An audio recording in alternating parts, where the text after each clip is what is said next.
You make $200,000 a year, maybe more. You have a mortgage, a 401k on auto, contribute. 2 car payments that feel reasonable, and kids and activities you are genuinely glad they are in. At the end of every month, you look at your savings and wonder where it all went. Not because you did anything reckless. By the end of this video, you are going to calculate one number. It is called your fixed cost ratio. Once you have it, you will see exactly which part of your financial life has been growing without your input. It has been expanding on autopilot for years. Nobody has ever asked you to approve a single dollar of it. The structural reason has a name. I want to tell you about someone I worked through this with. An engineer, mid-30s, senior level, total compensation just crossed $200,000. By every standard metric, he was doing the right things. 401k maxed, no consumer debt outside one car loan, mortgage on a house he could afford, and every year, the quiet feeling that he should be further ahead kept getting louder. Not dramatic trouble, no crisis, just that persistent low-grade gap between what he earned and what he had to show for it. So we pulled 12 months of statements and laid out every dollar of income and outflow. What came back was not what either of us expected. The first thing to understand is that $200,000 in gross income is not $200,000. By the time federal taxes, state taxes, FICA, and benefits deductions are done, that number lands between $130,000 and $140,000, depending on your state and your elections. That is the actual number your life is running on, not $200,000, closer to $130,000. Have you ever calculated the baseline cost of the life you have already built? Because here is where it gets interesting. The BLS Consumer Expenditure Survey breaks this down by category. When you combine housing, transportation, insurance, childcare, and debt service, the fixed total runs between $95,000 and $105,000. Not a single discretionary item included. Just the floor, the baseline cost that exists whether you do anything or not that month, and in about 2 minutes, I am going to show you the specific mechanism that explains why the rest disappears so predictably. It is not a willpower problem.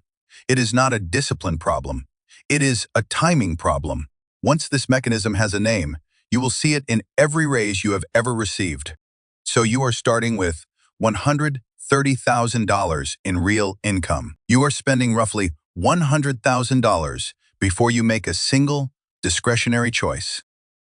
That leaves around $30,000 for everything else: groceries, clothing, home repairs, kids' activities, dining, travel. In most months, that number is completely consumed. And putting away $1,000 feels like a personal achievement, when it should be a structural default. 3 years before we talked, his compensation jumped from $160,000 to $185,000. He got the raise. Within about 8 months, 3 things happened in sequence. His car lease came up.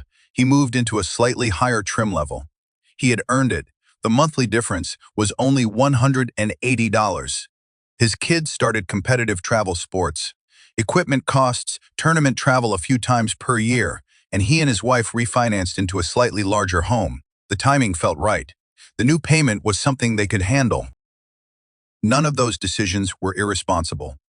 Everyone made complete sense in isolation. Together, they consumed the raise before he had saved a dollar of it.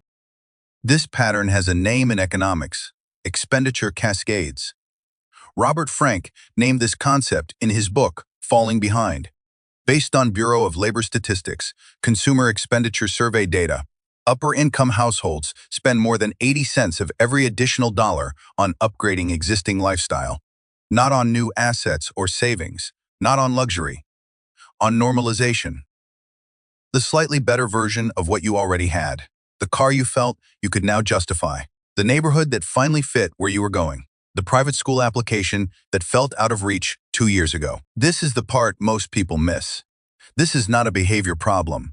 There is a design flaw built into the structure of how every raise you receive actually functions. The raise does not feel like spending. It feels like adjusting your baseline upward. And adjusting your baseline upward is almost impossible to reverse. In 60 seconds, I am going to give you one number, a single percentage. It will tell you exactly how much of your income you actually control. Most people at this income level have never seen it. And once you do, the engineer's situation becomes obvious. Stay with me here, because the actual lever is not what most financial content will tell you to do. Think of your financial life as two layers. The bottom layer is what I call your cost floor. Every dollar that leaves before you make a single decision. Every dollar committed whether anything goes right or wrong that month. Mortgage, car payments, insurance, debt minimums, childcare subscriptions, everything withdrawn automatically. The second layer is your actual decision-making income. What remains after the floor is covered. Most people manage the second layer carefully. They track discretionary spending. They feel guilty about restaurants. They try to cut the streaming services. But they almost never audit the floor. And your cost floor is where the problem lives.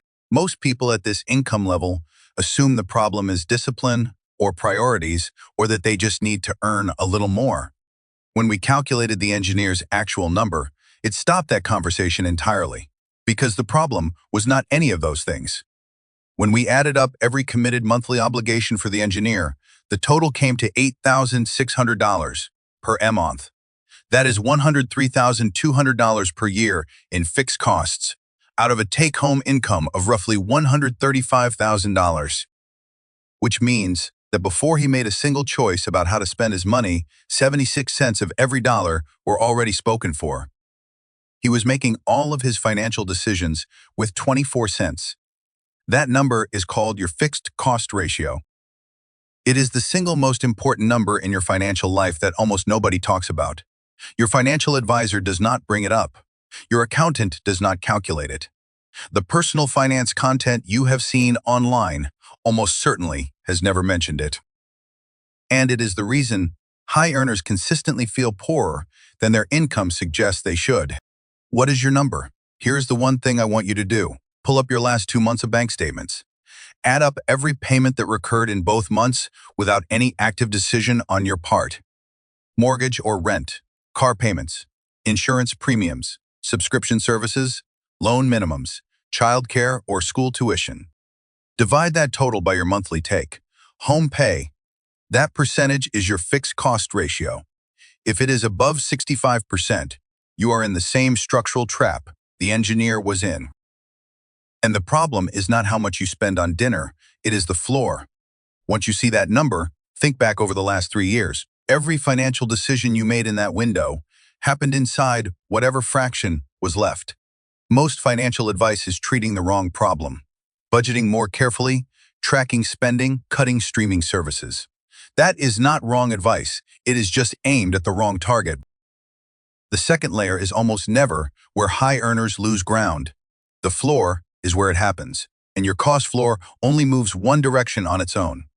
Up. The engineer did not sell his car mid-lease. He did not pull his kids from sports. He did not move houses.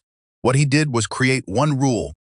Every time his income went up, before any lifestyle adjustment, before any purchase, a defined percentage went directly to savings, automatically. First, before the floor had a chance to expand. Within 2 years, his savings account crossed $80,000 for the first time. Not because he earned more, he had always earned enough. Because he stopped letting the floor rise to meet the ceiling. Every time the ceiling went up, if this is the structure that describes your situation, there is a related version of this problem that hits dual income households even harder. 2 incomes, 2 career trajectories, 2 sets of decisions happening at the same time, and a specific coordination failure most couples never see clearly until it has already cost them.